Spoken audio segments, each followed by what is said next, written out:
I'm type 1 diabetic. When he was diagnosed, it'll be 10 years this fall. I'll wake up at about 6:30. My mom will come in and wake me up and test me. He'll come down and eat breakfast, bolus his insulin for the day. He goes to school. And I usually try to test 2 hours after, which is usually about 30 minutes before lunch. And I will make sure I'm good, and I'll give myself a bolus for my lunch before, make sure my number's steady throughout the day. Eats his lunch and tests after school. And then when I get home before practice, I'll test, and I'll do homework and whatnot, and then I'll test right before I go to tennis and bolus my dinner, and I'll come home and test right before I get home. When he goes to bed about 10 o'clock, then kind of our job starts.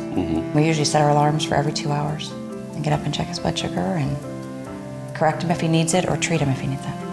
We just get up every couple hours just to be able to stay asleep. And they worry all the time. They worry, will he have to have an amputation? Will he go blind?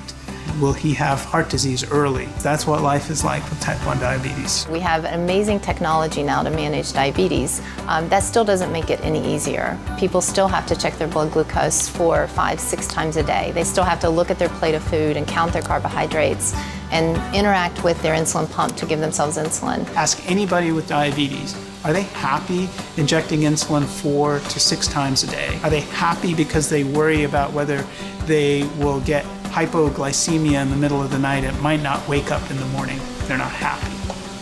So we can do much better.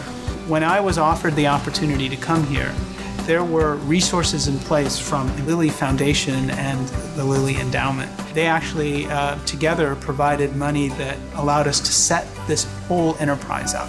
We probably have about 30 scientists, ranging from principal investigators who run lab groups to research scientists who are part of the staff to postdoctoral fellows. So we have a lot of different trainees at many different levels, all geared towards diabetes. And so I collaborate with Lilly investigators, and we are studying various aspects of diabetes, focusing on therapeutics and diagnostics. When you get a lot of a sort of critical mass of great people together, then your results, it's not 1 + 1 = 2. It's really a multiplier effect. What that means is that we can think bigger. Pumps are better and the meters are more accurate and the meters are quicker. We can do the best we can, but his life expectancy is pretty much guaranteed to be 20 years less than a kid down the street without type 1. And it's great that there might be medicine to help his, when his eyes deteriorate, but I don't want his eyes to deteriorate in the first place. So I want the real cure.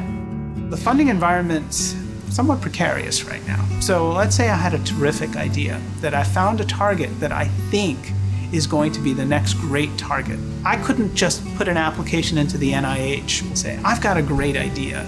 I just need a little bit of money to show that the idea can work. They come back and say, well, we don't fund great ideas. If you have a really, really groundbreaking idea, it's hard to get those sorts of projects off the ground without donor support. We don't know which dollar it's going to be.